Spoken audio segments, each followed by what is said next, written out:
오늘 이 새벽에 우리에게 주신 하나님의 말씀은 로마서 2장 1절에서부터 16절까지의 말씀, 우리 다 같이 한 목소리로 합독하시겠습니다. 시작. 그러므로 남을 판단하는 사람아, 누구를 막론하고 내가 핑계하지 못할 것은 남을 판단하는 것으로 내가 너를 정죄하매니 판단은 내가 같은 일을 행함이니라.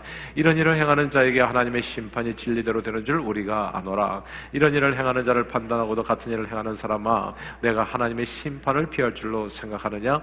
혹 내가 하나님의 인자하심이 너를 인도하여 회개하게 하심을 알지 못하여 그의 인자하심과 용납하심과 길이 참으심이 풍성함을 멸시하느냐? 다만 내 고집과 회개하지 아니한 마음을 따라 진노의 날, 곧 하나님의 의로우신 심판이 나타나는 그날에 임할 진노를 내게 쌓는도다. 하나님께서 각 사람에게 그 행한 대로 보응하시되 참고 선을 행하여 영광과 존귀와 석지 아니함을 구하는 자에게는 영생으로 하시고, 오직 당을 지어 진리를 따르지 아니하고 불의를 따르는 자에게는 진노와 분노로 하시리라. 악을 행하는 각 사람의 영에는 환난과 공고가 있으리니 먼저는 유대인에게요 그리고 헬라인에게며, 선을 행하는 각 사람에게는 영광과 존귀와 평강이 있으리니 먼저는 유대인에게요 그리고 헬라인에게라. 이는 하나님께서 외모로 사람을 취하지 아니하심이라. 무릇 율법 없이 범죄한 자는 또한 율법 없이 망하고, 무릇 율법이 있고 범죄한 자는 율법으로 말미암아 심판을 받으리라. 하나님 앞에서는 율법을 듣는 자가 의인이 아니요 오직 율법을 행하는 자라야 의롭다 하심을 얻으리니, 율법은 이방인이 본성으로 율법의 일을 행할 때는 이 사람은 율법이 없어도 자기가 자기에게 율법이 되나니, 이런 이들은 그의 양심의 증거가 되어 그 생각들이 서로 혹은 고발하며 혹은 변명하여 그 마음에 새긴 율법의 행위를 나타내느니라. 곧 나의 복음에 이른 바와 같이 하나님의 예수 그리스도로 말미암아 사람들의 은밀한 것을 심판하시는 그날이라. 아멘.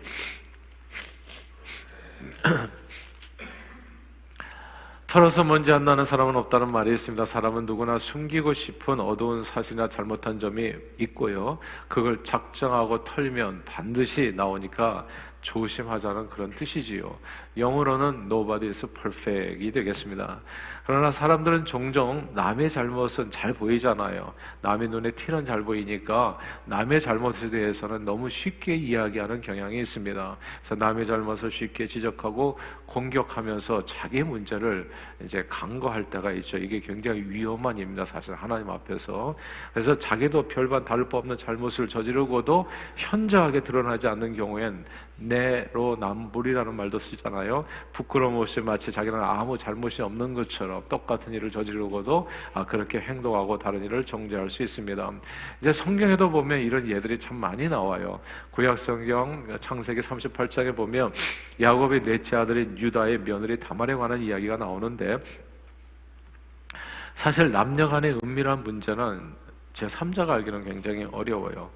다말은 원래 유다의 첫 아들이었던 엘의 큰아들 엘의 아내였습니다. 성경은 유다의 그 장자인 엘이 여호와 보시기에 악을 행하였다고 그래요. 그래서 하나님 보시기에, 하나님 보실 때 하나님의 눈에, 사람의 눈이 아니라 하나님의 눈에 이가 악을 행했습니다. 사람의 눈에는 안 보일 수 있지만 하나님의 눈에는 보이는 악들이 있잖아요. 그래서 여호와께서 그를 죽이셨다고 성경은 기록하고 있습니다. 근데 10길 물속은 알 수 있어도 한 채 사람 속은 알 수 없어서 아버지 유다는 그냥 큰아들 엘이 사고로 죽었다고 생각한 겁니다. 그리고 당시 풍습을 따라서 엘의 아내 이 다말을 큰아들이 아내 이 형수를 이제 둘째 아들인 오난에게 주어서 형을 위해서 대를 잇게 하죠. 기업을 이룰 수 있도록 아들을 낳게 합니다. 근데 유다의 둘째 아들 오난도 좋은 사람이 아니었습니다. 그는 형수와의 사이에서 태어난 아기가 자기 씨가 되지 않을 것을 좋아해서 땅에다 설정하는 죄를 범합니다. 그러나 이것도 역시 남녀간의 은밀한 일이기 때문에 부부간에 이렇게 이제 잠자리를 했는데 그거 누가 알겠어요? 그러니까 이 오난의 그 악한 마음을 누가 알겠냐고요. 근데 하나님은 아시는 거죠. 그래서 제3자는 다말이 동침하고 나서도 아이를 낳지 못하는 이유를 제3자는 알 수 없는데, 하나님께서는 그 모든 내용을 아시기 때문에 이 오난의 행위가 악하여서 여호와께서 그도 역시 죽이셨습니다. 순식간에 이제 큰아들과 둘째 아들을 다 잃어버린 거죠. 그래서 아버지 유다는 그때로부터 이제 며느리 다말을 이제 의심합니다. 이 며느리가 들어와가지고 아들들이 판판이 죽어나가는구나, 이제 이렇게 생각한 거예요. 그러니까 이제 우리 가정을 망하게 하는 며느리다, 이제 오해를 한 한 거죠. 그래서 원래는 이제 셋째 아들의 셀러를 또 주어서 대를 잇게 해줘야 되는데 이제 또 셋째 아들까지 죽어버릴까봐 이런저런 핑계를 대면서 며느리를 멀리합니다. 근데 당시 자식이 없는 며느리, 자식이 없는 여인은 생계가 막막한 거예요. 살 수가 없는 겁니다. 그러니까 이게 단지 대를 못 잇는 정도가 아니라요, 재산이 하나도 없는 거예요. 그러면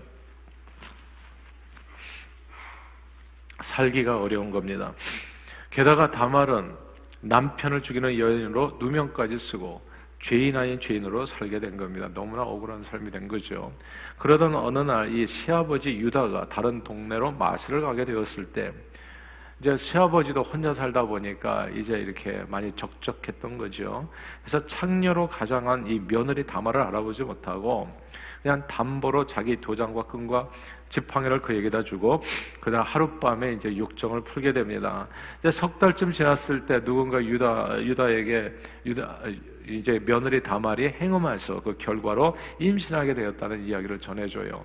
이제 이 이야기를 듣고서 유다는 길길이 펄펄 뜁니다. 우리 같이 뼈대 있는 가정에서 말이지 이렇게 이제 이 행음하는 일이 벌어졌다 해서 며느리를 당장 끌어내서 불에 태워서 죽여버리라, 이제 이렇게 얘기를 하는 거예요. 그때 며느리가 내놓은 물건을 보고 유다는 깜짝 놀라게 됩니다. 그건 자기가 먼 동네로 가서 은밀하게 아무도 모르게 행음할 때 상대방 창녀에게 주었던 자기 도장과 끈과 지팡이, 자기의 은밀한 범죄의 증거들이었기 때문입니다. 유다는 그 증거들을 보고 곧 꼬리를 내리고 그는 나보다 더 옳도다 라고 하는 멋진 말을 하죠. She is more righteous than I. 이 단어를 꼭 기억할 필요가 있어요. 우리는 남에 대해서 이야기할 때 뭐 이런저런 우리 눈에 보이는 대로 판단하고 정죄할 때가 있잖아요. 근데 이제 저는 이게 사실은 제가 성경을 이렇게 쭉 보면서 성경 말씀 가운데 이렇게 그러니까 제 마음에 새긴 구절들이 있어요. 근데 그 중에 하나가 그겁니다. She is more righteous than I. 제가 제 아내하고 부부싸움을 거의 기억이 없습니다만 지금은 항상 생각하는 게 She is more righteous than I.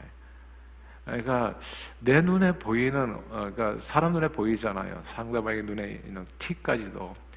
근데 그렇게 보여서 뭔가 할 말이 있을 때 항상 내 자신에게 들려주는 얘기가 She is more righteous than I. 그거예요. 우리는 우리 자신을 잘 몰라요. 그래서 쉽게 얘기한다고 다른 사람에게. 그러나 예수님의 비유에 의하면 상대방 눈에 있는 티는 내 안에 있는 들보를 상징하는 것이다. 그러니까 그건 티예요. 근데 그거하고 비교할 수 없는 게 사실 내 안에 있다는 거. 근데 우리는 자기를 잘 모르잖아요. 제가 이 아침에 제가 어떻게 어떤 얼굴을 가지고 여러분에게 얘기하는지 제 얼굴만 저는 못 봐요. 여러분의 얼굴은 다 보여요. 그러니까 제 자신이 안 보인다고요. 이게 진짜 큰 문제예요. 근데 항상 기억할 필요가 있습니다. 그는 나보다 옳다. 내가 그를 내 아들 셀라에게 주지 아니하였기 때문이라 회개하고 며느리가 낳은 자식들을 자기 아들들로 입적해서 기억을 잊게 합니다. 우리는 남의 잘못에 대해서 쉽게 정죄하고 비판하고 비난할 수 있지만 털어서 먼지 안 나는 사람 없듯이 우리 자신도 결코 완전할 수 없다는 사실을 잊어서는 안 됩니다. 오늘 본문 말씀이에요. 그것이 1절, 2절, 3절 얘기고 4절까지만 한번 읽어볼까요? 4절만 읽어보겠습니다.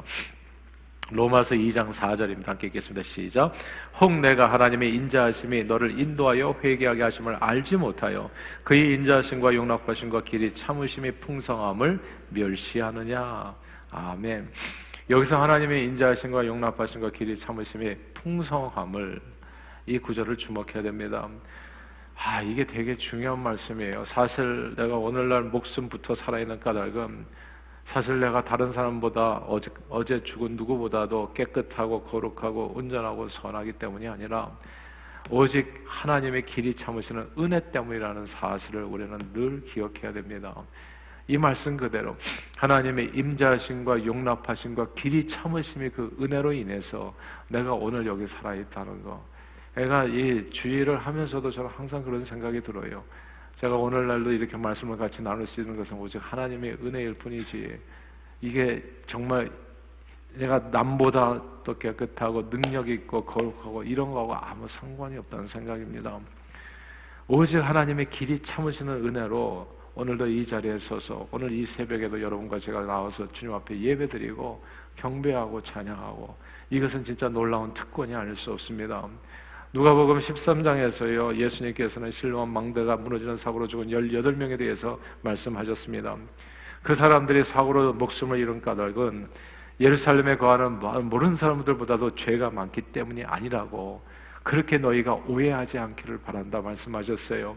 그러면서 주님 주신 교훈은 너희도 만일 회개치 아니하면 다 이와 같이 망하리라 였습니다. 오래 참아서 오늘 내가 이 자리에 있는 것이지 내가 남보다 잘나서 있는 게 아니라는 거. 그래서 주님 앞에 드리는 헌신을 어렵게 생각하지 마세요. 그건 특권입니다. 저는 진짜 특권이라고 생각해요. 선교하고 전도하고 그리고 봉사하고 남을 섬기고 베풀고 나눌 수 있는 것은 정말 나에게 주신 하나님의 놀라운 특권이에요. 사람들은 봉사하고 섬기고 이런 거를 무슨 선의를 베푸는 것처럼, 무슨 큰 호의를 베푸는 것처럼, 내 것을 크게 주는 것처럼 생색내려고 할 때가 참 많이 있는데, 아니 그렇게 할 수 있는 위치에 있었다는 것 자체가 사실은 하나님의 은혜입니다. 언제 죽어도 이상하지 않거든요. 우리는 내가 잘나서 이 자리에 있는 게 아니라는 거. 제가 늘 드리는 말씀 중에서 이런 이제 제 어록일 수도 있는데요, 1절만 하세요라고 하는 말이 있어요. 남에 대한 판단이나 비난 혹은 비판이나 정죄는 반드시 1절만 하셔야 됩니다. 사실 1절도 많아요. 그리고 남에 대한 정죄는, 그러니까 자꾸 한 번 했던 얘기 2번, 3번 남을 자꾸 이렇게 판단하고 정죄하고 하는 일 되게 주의하셔야 됩니다. 그거는 왜냐하면 그건 티끌이기 때문에 그대 눈에는 사실 들보가 있어요. 남이 아직 밝혀지지 않았을 뿐이죠. 밝혀진다면 감당하기 힘드실 거예요. 그런 내용이 우리가 다 가지고 있다고요. 남에 대한 정죄는 반드시 내게 돌아온다는 것을 기억해야 됩니다. 인생은 누구나 50보 100보이기에 미움, 다툼, 시기, 질투, 욕망은 특정한 사람들에게만 있는 죄들이 아닙니다. 털면 누구나 다 먼저 나게 되어 있어요. 한 번은 가나마다 현장에서 잡힌 여인을 향해 돌들을 들어서 치려고 하는 사람들에게 예수님이 말씀하셨지요. 너희 중에 죄 없는 자가 먼저 돌로 치라. 그 말 한마디로 그 모든 사람들이 돌을 내렸고 현장을 떠났습니다. 하나님 앞에서 nobody perfect, 완전한 의인은 없습니다. 이미 벌을 받은 죄인이 있고요, 아직 벌을 덜 받은 죄인이 있을 뿐이에요. 이게 중요하니까 반복할게요. 하나님 앞에서는 이미 벌 받은 죄인이 있고 아직 벌을 덜 받은 죄인이 있고, 깨끗한 죄인이 아니라 아직 벌을 덜 받은. 오늘 우리 자신에게 현저한 어려움이 없다면 그건 내가 모든 면에서 남보다 완벽하게 선하고 옳기 때문이 아니라 나 같은 죄인을 길이 참아주신 오직 하나님의 풍성한 은혜일 뿐입니다. 이걸 꼭 기억하세요. 항상 감사하십시오. 그리고 진짜 이건 오직 하나님의 크신 은혜라. 이번에 캄보디아 그 다음에 태국을 가면서 그런 더운 지역에서 태어나신 분들을 보면서 진짜 한국 사람으로 태어난 것도 고마운 일이구나. 나이 나된 것은 진짜 하나님의 은혜예요. 그러니까 다른 박질하는 자를 원하는 자로 말미암으로 오직 긍휼히 여기시는 하나님으로 말미암이라고, 하나님의 긍휼하신 것, 자비하신 것, 은혜가 내게 있었기 때문에 내가 오늘 이 자리에 있다는 거. 그래서 내 모든 삶을 들어가지고 하나님 앞에 다 드려서 쓰임 받으세요. 감사한 마음으로. 그것이 내가 이 땅에서 하나님의 은혜에 뭐라 그럴까, 보답한다기보다도 정말 하나님의 사람으로서 살아가는 길이더라고요. 그러므로 성경은 이렇게 얘기했습니다. 너희가 다 마음을 같이 해서 동정하며 형제를 사랑하며 불쌍히 여기며 겸손하며 악을 악으로 욕을 욕으로 갚지 말고 도리어 복을 빌라. 이를 위하여 너희가 부르심을 받았으니 이는 복을 이어받게 하려 하심이라. 그러니까 악을 악으로 갚으면 복을 받지를 못해요. 욕을 욕으로 갚으시면 어려움을 당하실 때 항상 선함으로 갚으시고 복을 빌어주시고, 이것을 위해서 하나님께서 우리를 부르셨다는 거, 그 일을 통해 가지고 우리가 복을 이어받게 되는. 또한 성경이 이렇게 얘기합니다. 생명을 사랑하고 좋은 날 보기를 원하는 자는 혀를 금하여 악한 말을 그치며 그 입술로 거짓을 말하지 말고 악에서 떠나 선을 행하고 화평을 구하며 그것을 따르라 권면했습니다. 털어서 먼지 안 나는 사람이 없습니다. 하나님 앞에서는 모두가 허물 많은 죄인들이요 언제든 심판받아 죽어도 하나도 이상하지 않은 허물 많은 죄인들입니다.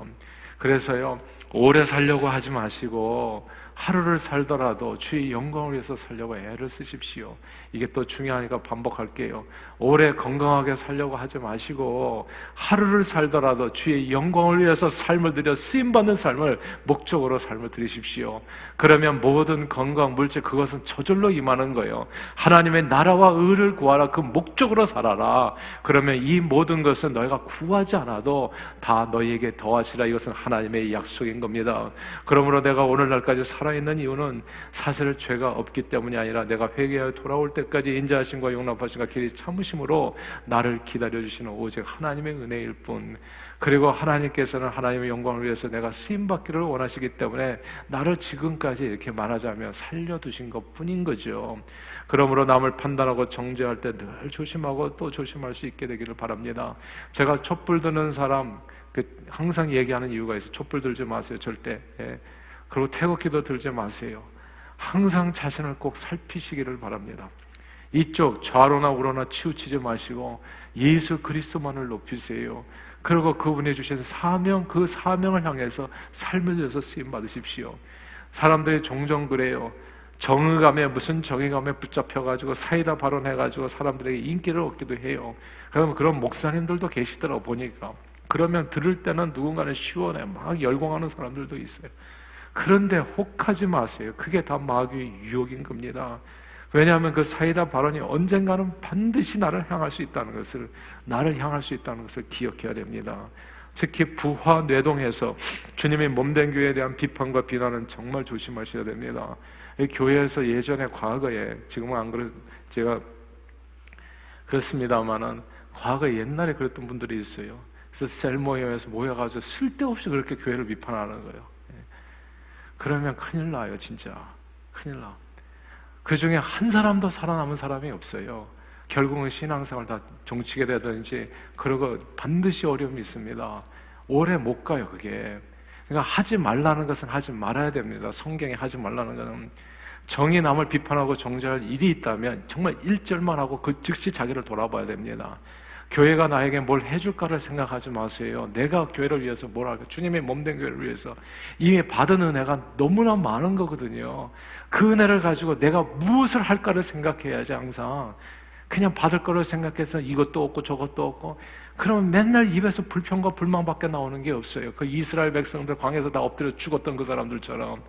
그러나 하나님께서 이미 주시는 은혜는 너무나 큰 겁니다. 언제 죽어도 하나도 이상하지 않은 죄인들이 지금까지 목숨이 붙어있는 이 사실 하나만 해도 너희는 감사해야 된다는 말씀이 오늘 본문인 거거든요. 그래서 늘 기도하며 우리 손에, 우리 인생의 모든 문제를 모두 다 주님의 손에 맡기고 어떤 어려움이 있을 때는 항상 주님의 은혜를 간구하는 것이 현명합니다. 그것이 상대를 구하고 자신을 구하는 길, 아니면 모두가 하나님의 의로우신 심판대 앞에 설 때 털어서 먼지 안 나는 사람 없기에 정말 피눈물 흘릴 수 있어요. 이게 남을 비판했던 말들이 그대로 내게 다시 돌아온다는 거. 항상 기억해야 될 것은 누군가의 말다툼이 있었을 때에도 항상 거기서 끝내세요. 한마디 하고. 제가 늘 드리는 얘기, 할 말이 없어서 말을 안 하는 건 아니에요. 근데 내가 말을 했을 때, 상대방의 잘못을 지적했을 때 나는 너무나 잘 알아요. He is more righteous than I. She is more righteous than I. 하나님께서 불꽃 같은 눈동자로 내 삶을 살피시면 나는 살 수 없다는 걸 너무 잘 알아요. 여러분들은 어떠세요? 못 살아요, 하나님 앞에서. 그러니까 하나님 나를 불쌍히 여겨주시고 은혜 주십시오. 내가 오늘날 저가 나한테 한 모든 일을 용서한 것처럼 나를 불쌍히 여겨주시고 용서해 주십시오. 나는 죄인입니다. 오늘 죽어도 나는 하나도 할 말이 없는 죄인입니다. 그러나 내가 오늘 살아있는 것은 오직 하나님의 은혜. 오늘도 주님의 은혜로 나를 붙잡아 주시고 살게 해주시고, 그리고 주의 영광을 위해서 삶을 들여서 쓰임받는 삶 살게 도와 주옵소서. 이게 지혜로운 삶이더라고요. 늘 길이 참으시는 그 주님의 은혜를 기억하며 남을 정죄하고 판단하는 것이 아니라 서로 불쌍히 여기고 겸손하여 악을 악으로 욕을 욕으로 갚지 않고 도리어 복을 빌어 복을 이어받는 저와 여러분들이 다 되시기를 주 이름으로 축원합니다. 기도하겠습니다. 하나님 아버지, 나의 나된 것은 오직 하나님의 은혜라고, 언제 죽어도 하나도 이상하지 않은 죄인을 지금까지 길이 참아 회개의 기회를 주신 하나님의 인자하심과 용납하심과 길이 참으심에 정말 만만 감사드리옵고, 늘 심판의 날을 기억하며 남을 정죄하고 판단하는 대신에 자신을 살펴 회개하며 서로 사랑하며 불쌍히 여기며 겸손하며 악한 말을 그치고 악에서 떠나 선을 행하고 화평을 구하여 하나님의 기쁨이 되는 저희 모두가 되도록 축복해 주옵소서. 예수 그리스도 이름으로 간절히 기도하옵나이다. 아멘.